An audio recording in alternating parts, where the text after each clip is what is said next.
And no lie, every time I posted a project, I'd probably get 25 messages from different homeowners who are looking Hmm. to have design work done. So I always try to find the balance. I want to make sure I'm not charging too little, but also not an Hmm. astronomical amount where I'm Right. giving a really fair price. It's Hmm. definitely high compared to the feedback that I've gotten from other contractors who are using other designers. Yeah. I was like, this is perfect. I was like, why not Hmm. kind of expand on this a little bit and see if this can evolve into something? And sure enough, I continued to post online, continued to get messages in, Hmm. and just kind of develop my own system to virtually design all across the US. All right, everyone, welcome back to the Landscaper's Guide. Today, I'm excited to interview Ryan King from King Landscape Design. Ryan and I met when we both presented at Outdoor Living Mastery, really great show out in Pennsylvania earlier this year, led by Joshua Gillow. You should check that out. And one of the things that stood out to me about Ryan's business is he only does design. So he does not do installation or construction. He's purely a landscape designer. And Ryan, thanks for coming on the Landscaper's Guide. Yeah, thanks for having me, Jack. This is going to be awesome. I'm really looking forward to this. So Ryan, when we met, you shared a story that you kind of fell into this by you got a client in Canada. So maybe Yeah, just tell us a little bit about your background and then how you yeah. got that kind of first job. Yeah. So to give you background on me, I graduated from the University of Connecticut in 2014. Got my degree in landscape architecture. Um, about 2 years after graduation, I linked up with a company in Connecticut called Baylor Brothers. They're a design build company since 1985, and they've done just really high-end residential outdoor living. So I designed with them for 8 years. Just learned a tremendous amount from a construction standpoint, sales standpoint, business. I mean, just really well overall rounding on a whole perspective on how to run a company. And then in 2019, I got a message from somebody on Facebook. I would always post my designs online just because I was such a huge fan of outdoor living. So I would always post my designs on Facebook, Instagram, stuff like that. And one day I got a message from someone in Ontario, Canada, and I was like, Ontario, Canada. The guy messaged me and he's like, hey, I really love your work. I've been following you, and I'd love if you could design my backyard for me. And I was like, uh, initially, I was like, how am I going to design this guy's project if he's all the way up in Canada? So me and him just got to talk, and I was like, I'm down here in Connecticut. I just kind of gave him my background. He's like, yeah. He's like, I'll Mhm. send you all the dimensions. I'll give you elevations, pictures. I'll give you whatever you need to make this happen. So I was like, all right, if he can provide me with all the site notes that I typically go out and get myself, I was like, I don't see a reason why I couldn't make this happen. So sure enough, he sent me all the dimensions, elevations, and I sent him a price. He sent me money digitally, and then we started working. So I was like, wait a minute. I was like, this guy, I'm paid in full. I have everything I need to make this design happen. Yeah. This is perfect. I was like, why not Mhm. kind of expand on this a little bit and see if this can evolve into something? And sure enough, I continued to post online, continued to get messages in, Mhm. and just kind of develop my own system to virtually design all across the US. That's incredible. So who are your clients now? Are they other landscape companies? Are they homeowners? Are they a mix? Kind of give me Yeah. a rough math overview of like how many clients do you have and what's the makeup between homeowners and contractors? Yeah. So when I first started out back in like 2020-ish, I was doing probably 90% to direct to homeowners and then 10% to contractors. And that's just because, of course, it was a new company. No one knew who I was. So I was posting a Hmm. lot on different Facebook groups. I went on and found these different residential pool groups, patio groups, just outdoor living groups, probably Hmm. 10 different groups. And I would just post a couple 3D designs here and there, and I would get a tremendous amount of traffic for homeowners looking for 3D design. And then as that began to snowball, obviously working with homeowners is great, but you do one job and that's the end of it.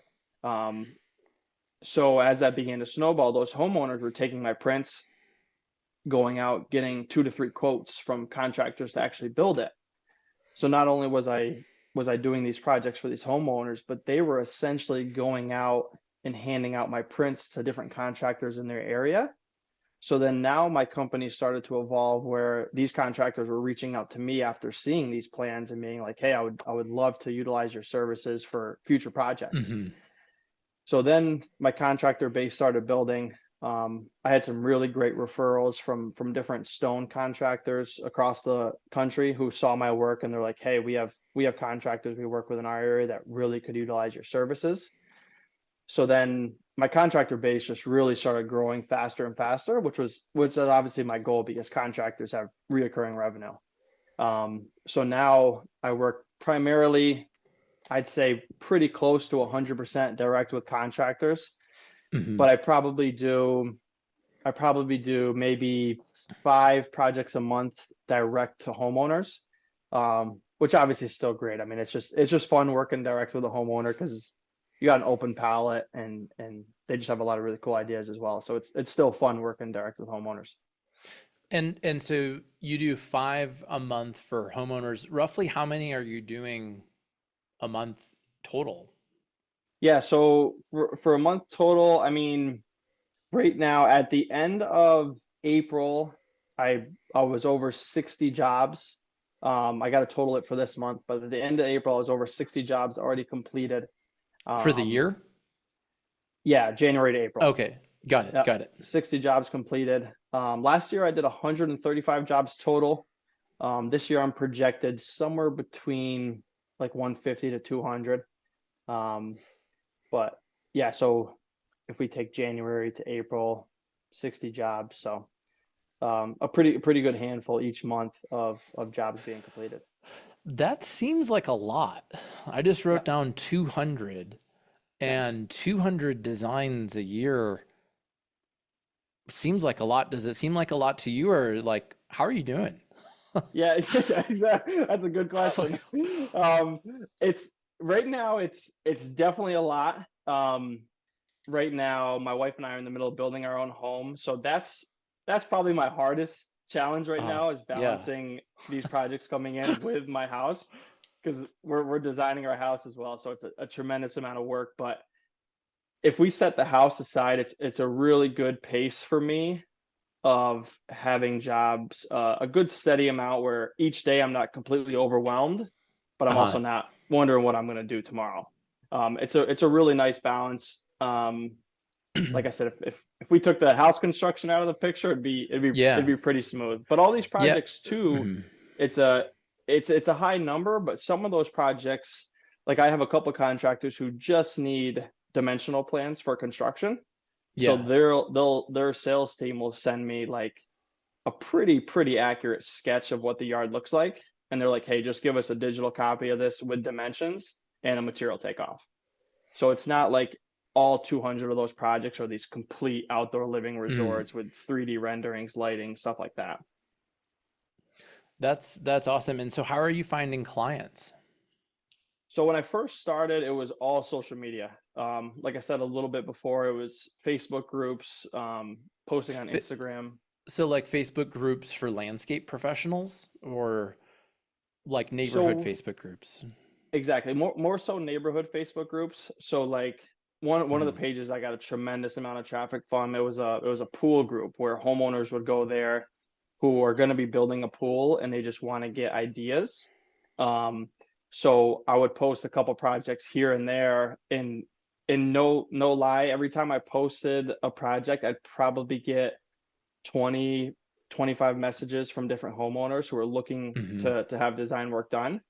Um, which was just that was back in 2020. So that's what really made a light bulb click in my head. Like Mhm. this is a pretty high demand for homeowners all across the country because these homeowners were, as we got into conversation, they were saying, yeah, we're working with a pool builder now, but all we have is this little pencil sketch.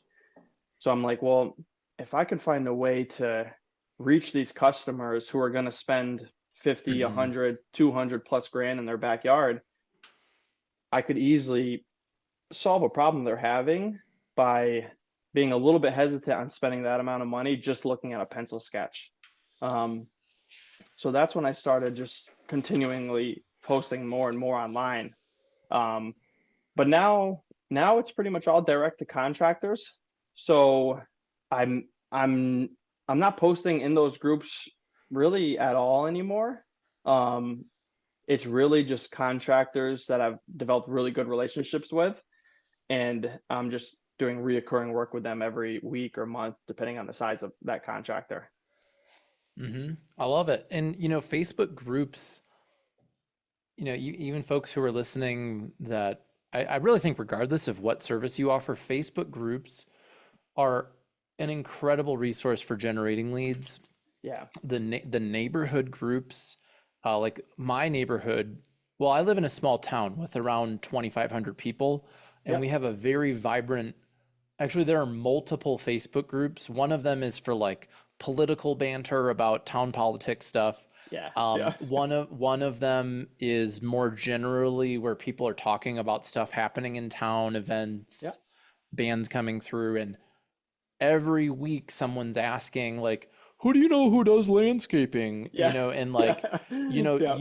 you can search in a group for your Yep. keywords like landscaping, landscaper, Hmm. landscape designer, and just find people who are asking those questions. And even if the question is old, going Yep. in and commenting and adding a link to your website. Hey everyone, my name's Ryan. Just wanted to let you know I'm a resource, Yeah. whatever. Like I think that that's a low-hanging fruit Yeah. while you're or even after you establish your business. I Yeah. had one guy on the show and that was his like the only thing that he did to generate leads, and he was a Mm. high-end design build company. Yeah. So I love that Yep. you're doing that.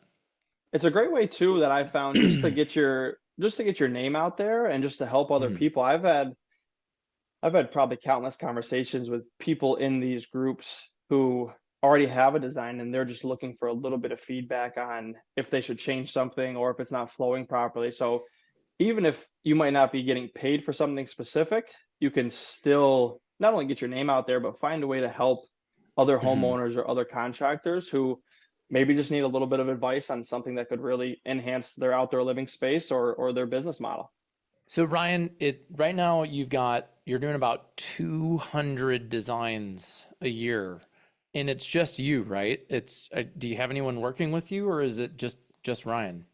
Yeah, so right now, yeah, projected between 150 and 200. I mean, I would love to hit that 200 mark, but even if I hit Uh-huh. 150 or 175, I'd obviously be super happy. But yeah, right now it's just me. Um, I always go back and forth about whether to bring on another designer, which I absolutely could. I mean, I got Mhm. plenty of work to fill a schedule. Um, but I always just toy with the fact like right now I'm having so much fun doing what I'm doing, working with the contractors that I have, um, and And you're just making developing. money. Exactly, of course. But I have a really, really great relationship with my Yeah. contractors. So I want to be able to maintain that and not Hmm. lose sight of it. But also, I want to make sure that my business doesn't turn into something where every morning I'm just stressed out about filling my employee Hmm. schedules or making sure I have enough work coming in to pay my payroll, whatever that amount would be. Um, and I mean, right now everything is going pretty smoothly. So if I stayed at this capacity with the 150 to 200 jobs a year, I mean, I'd be ecstatic with it. So I don't know. As of today, I don't plan on bringing on other people, but obviously Uh-huh. you don't know what the future brings. Yeah, and I don't think you have to. I think that you can reach a sweet spot in business and enjoy it, Yeah, and that's totally cool. And yeah, sometimes all we hear about is how you need to have this enormous thing or yeah, whatever. Um, one a couple fun ideas I have is like, could you charge more?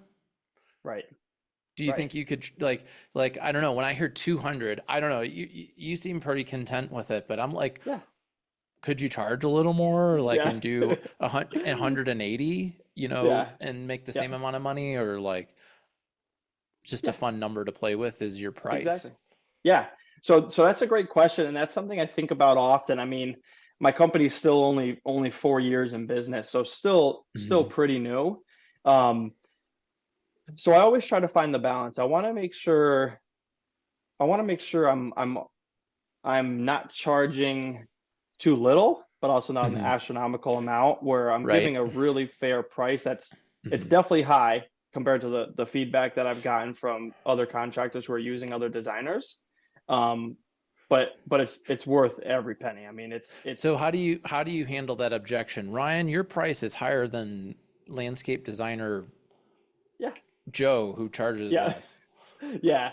So I just have a nice conversation with them, totally open-ended. I just compare the quality of detail that you're going to receive with the 3D package and the Mhm. construction documents. Obviously, the 3D package is phenomenal for homeowners because they can visualize it, but the construction plans is what the company's going to bring out and build and make their profit on. Right. So that's what I try to compare it to. I'm like, what exactly? Yep. Mhm. Are you a I'm like, what? licensed landscape architect? I'm not. Nope. Nope. You're not. Okay, but Nope. you studied landscape architecture. Yeah, I have So my so degree. so Yep. this is where I get a little confused with landscape architects. Can Yeah. you describe yourself as a landscape architect, or do you need to have the license to do that? Need to have the license to do that. So basically, what I say is just I'm a landscape designer. Mhm. Because technically, to say you're a landscape architect, you need the license. Yeah, Um, that's what I thought because I've worked with yeah, a handful of landscape architects and yep, they're like, "Oh, I really dislike this designer because they say yeah, that they're an architect and I know they don't have their license yeah, and whatever." So, yep, well that's cool. I was just curious just for fun. The other yeah. thing is maybe are there parts of the work that you're doing that you could hire out or outsource or like have a virtual assistant or Hmm. an executive assistant that would I don't know if you're doing everything like invoicing and Hmm. I just wonder are there certain parts of the business that someone else could do so you could do more? Yeah, yeah, absolutely.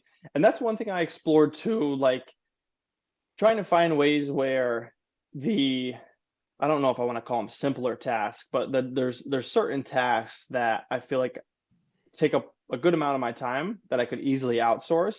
Um, like for example, just finalizing construction documents, doing material takeoffs, things like that.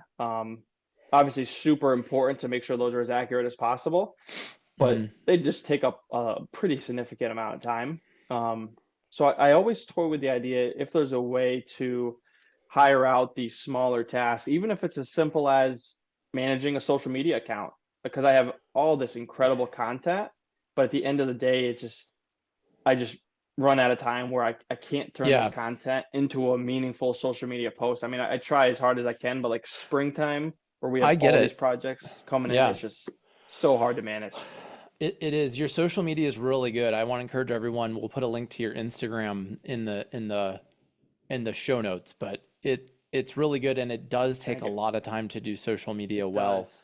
Yeah. One question I'm wondering, so you've mainly talked about construction and architecture Mhm. and you're delivering these detailed plans. Do they include plants or is it just construction focused? I try to include anything that will benefit the contractor. So a lot of my contractors are just hardscaping only. So patios, Hmm. walls, pools, fire features. But some do get into the planting aspect of it as well. So I just add on another sheet to the construction documents that's planting Hmm. layouts. The tricky part with that is, especially when I first started out, is obviously different parts of the country require different planting plans because not every plant's going to grow everywhere in the country. So one of the biggest learning curves I had was just really starting to study plants that grow well in California or Florida or up in Washington or up in Canada. Right. I would think that that would be the hardest part of what you do because when you're a landscape designer in a specific state or county or like Yeah, series of counties, like you really get to know the soil and the weather patterns and which plants really thrive and which exactly. wildlife are issues and all those different things. Um, Yeah. so one idea is like is there another service you could add on? And are there people like you who are like regional horticulturalists Right. who could be like, hey, I'm the Northeast plant geek who's Yeah. gonna I'm gonna help you figure out this Yeah. ultimately begs the question though. So who is the person? What company buys this service from you? Is it primarily an installation and construction company that doesn't have a designer in house, or is it a design build firm and they're just the owner does all of the design and they are at capacity, so they're hiring you Right. for overflow? Like, tell me like more about the people who actually hire you. Yeah. So the people that I've seen to be hiring me are contractors who don't have any designers on staff as it is, like the owner of the company is doing it himself. Um, but I've also seen contractors who have a design team, but their workload is just way too busy, and they're like, "Hey, Hmm. we either need to hire a new employee or we need to find a way to outsource this."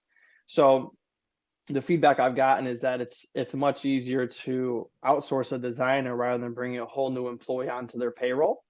Obviously, that just adds to your overhead, whereas you could have a virtual designer who you're sending all these prints and whatnot to, and they're Hmm. just producing these plans for you and then emailing it back to you. So it's a And lot of mix, mhm. mainly design build contractors. But yeah, a lot of the contractors, the owners doing the design themselves currently. Yeah, that makes sense. What budget do these projects retail? Meaning what to the homeowner who's hiring the company, like what's the total budget? Are you designing, are people hiring you for like $50,000 design build projects, or are they like quarter million design build projects, or like Right. is it all over the place? What kind of projects are you designing? Yeah. So my sweet spot right now that I've been seeing is kind of between like 100 to 150, or sorry, 100 to 250. But a lot of the projects that are really fun is like that Hmm. 50 to 100 mark as well, because those are usually kind of your smaller, more intimate outdoor living spaces.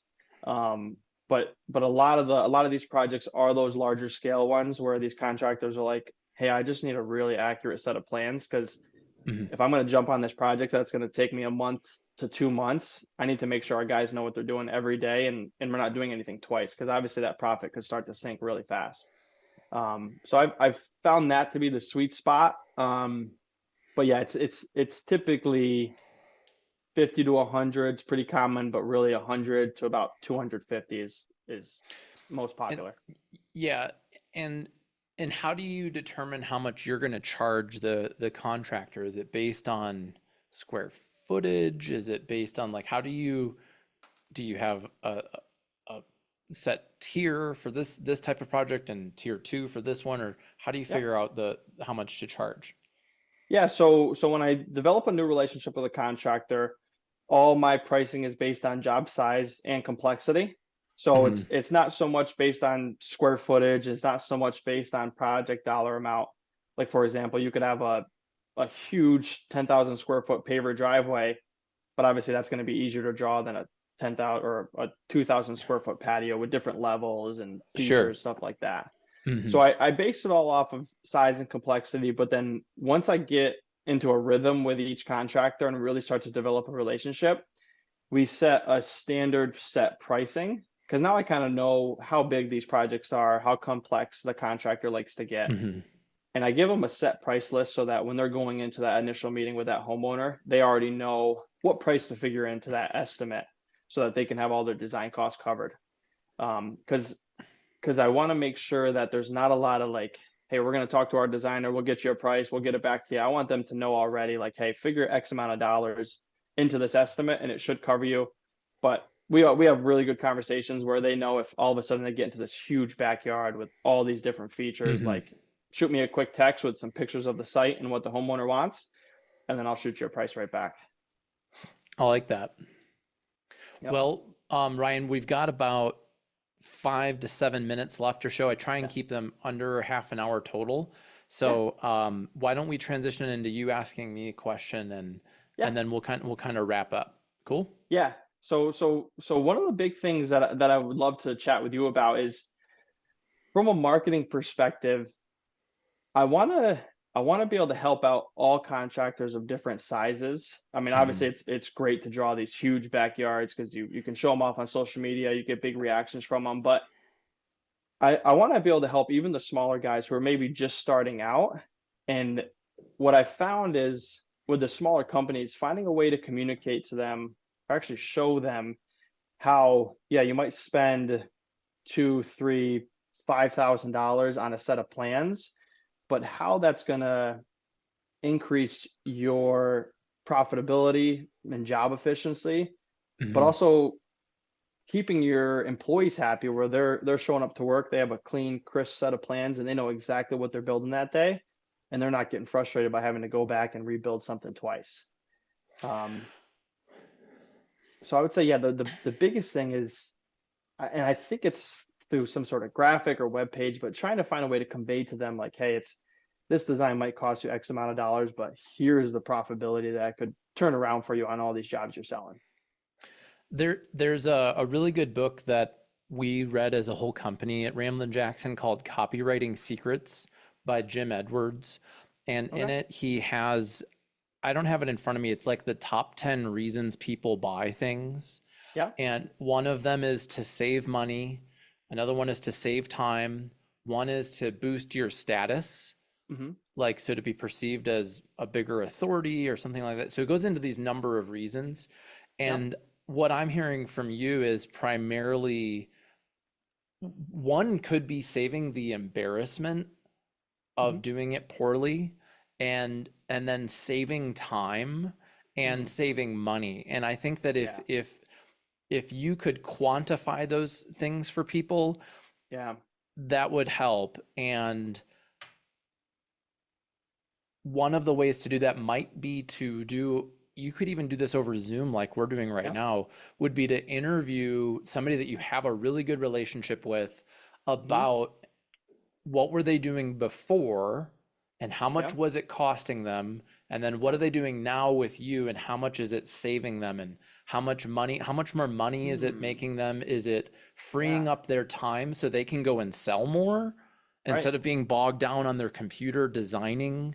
Because Yeah. I think the person that you're describing is out there, they're like, think about their life, they're um, I don't know, managing employees and recruiting Yeah. employees and replacing employees and all of Yeah.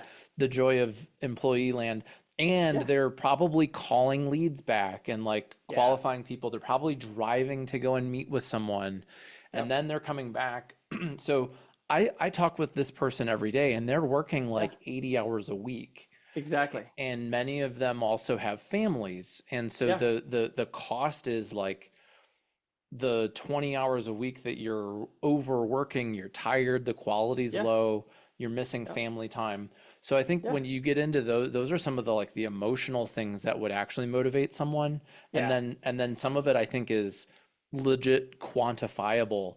And Yeah. as far as a graphic goes, like I'm envisioning a simple bar chart of like, here's how much it cost before, and then here's how Yeah. much it cost after. But you've got to have real data. And I think Right. that that's where if you could, um, and you may need to really coach people on how to find this because they may Yeah. not know the data, Yeah.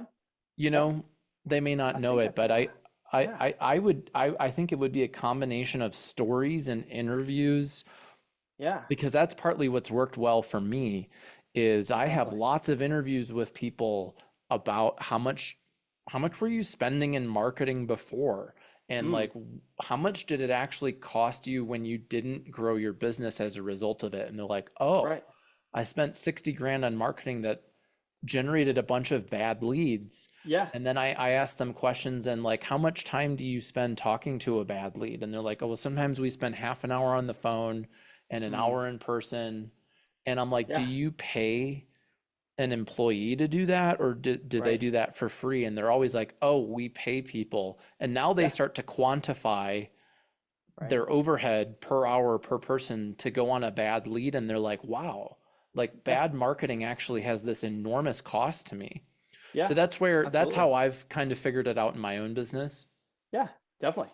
Yeah. I Definitely. like your website. You've got testimonials, Yeah. And I like that they're from people from different states because Yep. that shows that, oh, this guy has clients in a bunch of different states. Yep. It might be cool if you could collaborate with them to get some um, installation photos of Yeah. like what does the end product look like? Because you've got designs in here, Mm. and when I'm working with my clients, I always try and get like, okay, cool, designs are cool, Hmm. but show me like a photograph of the actual landscape, Yeah. and like, wouldn't it be cool if there was a video? So that would Right. be that to me, video is Definitely. such a powerful tool because when you Yeah. record video, you can also transcribe it. And Yeah. now you've got text to put wherever. Yeah.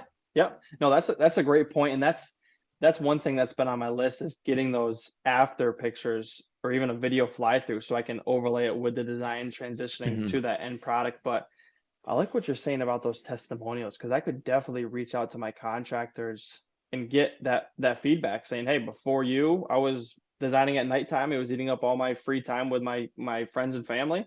And now that we outsource our design work, it's given Mhm. me X amount of hours every day just to spend on myself or spend with my family or back in my business. Yeah, I love it. And Yeah. when I interview people, I kind of give them the objections that I get from my clients and I ask Yeah. them to talk about it. And so Yeah. I was concerned about hiring Ryan because it's thousands of dollars. Like if you could get them to say that, right? Because it's one Yeah. thing, Ryan, when you say it, but it's a whole other thing when we have like three, four, I've been doing this for 15 years. I have over 30 video interviews with clients Yeah. and I've organized them based on whatever objection I get. Yeah. So That's then, good. so that way, then if you're meeting with somebody, you can be like, hey, you know what? You remind me of so and so, and you send them Yeah. the video, and they're like, Yep. oh, I guess so and That's so cool. That's cool. had that problem. So that would be my Yep. number one tip because we both sell to landscapers, and those are the real life problems. And if you Exactly. solve them, you got to help them understand it. Because I think Yeah. um, I did this too in my own marketing. Was I got too focused on the like your website will do this and it has this thing and like it's like a Yeah. bunch of like geek speak, and Yeah. landscapers do Yeah. this all the time too. They Yeah. like really geek out on soil or Yeah. plants or like their Yeah. homeowners like, I want a place to enjoy having meals with my family outside. Yeah. Oh, okay. Like so Yeah. kind of I think Absolutely. kind of dumbing it down for people of like Yeah. here's what you get. Exactly. um Exactly. Yeah. and then writing those pains onto your website. Yeah. So Yeah. there's no pain on your website. Right. So you Right. could ask questions like, are you a $1 million landscape company currently working 100 hours a week? Yeah. Yeah. And they'll be like, yes, that's me. Yeah. That's a great point, actually. Yeah. Yep. Definitely. I follow you. Well, Ryan, I'm excited by what you're doing. I think figuring out how to do landscape design is a challenge that many landscape companies have, and they Yeah. reach certain points where like, yeah, the owner can do it, but like, Mm. wow, in order to get to this next level, I can't do it, and maybe I Yeah. don't have enough work to hire a designer. Yeah. And then there's the whole, do I hire a designer who can also project manage, or do I Right. hire a project manager? And then who does sales? And I think that like Yeah. the problem that you solve is that the owner can still go out and sell, but Yeah. if they didn't do the design Yeah. part, it would free up so much time. So I really Yeah. like this model. I think there's a lot of different ways. There's having an in-house design project Mm. manager, salesperson. Yeah. There's outsourcing the design, and I think that what I'm seeing in the landscape industry in general is it's starting to welcome this idea of outsourcing the design, and I think Yeah. it's pretty smart. Yeah, and that's what's one thing that helped me too. I mean, back when I was working with Baylor Brothers back in 2016, I mean, they taught me a tremendous amount about business where I was able to transform this into a model that just kind of evolved on its own because Hmm. there I was doing design and sales, but then I was seeing all the aspects around it in terms of project management, managing your employees, things like that. So it really opened my eyes on how to just evolve a business and how to make it grow. Good. Well, Ryan, it's been a pleasure talking with you. Where can folks listening connect with you if they want to learn more? Yeah, so Facebook and Instagram is at King Landscape Design. My website's kinglandscapedesign.com. So they can reach out anytime, messages, shoot me an email, Ryan at kinglandscapedesign.com. But yeah, definitely reach out anytime. I'd be more than happy to answer any questions that you guys have, even if you already have a design staff and you're just looking for ways to improve it. I'd be more than happy to connect with you. Awesome, Ryan. Well, thanks so much. And thanks everyone for listening to Landscaper's Guide. Definitely. Thanks, Jack. Like today's video and subscribe to our YouTube channel to get upcoming videos to help you grow your snow and landscape company. My name's Jack Jostes, and check out my free resources in the show notes and click the next video to grow your business.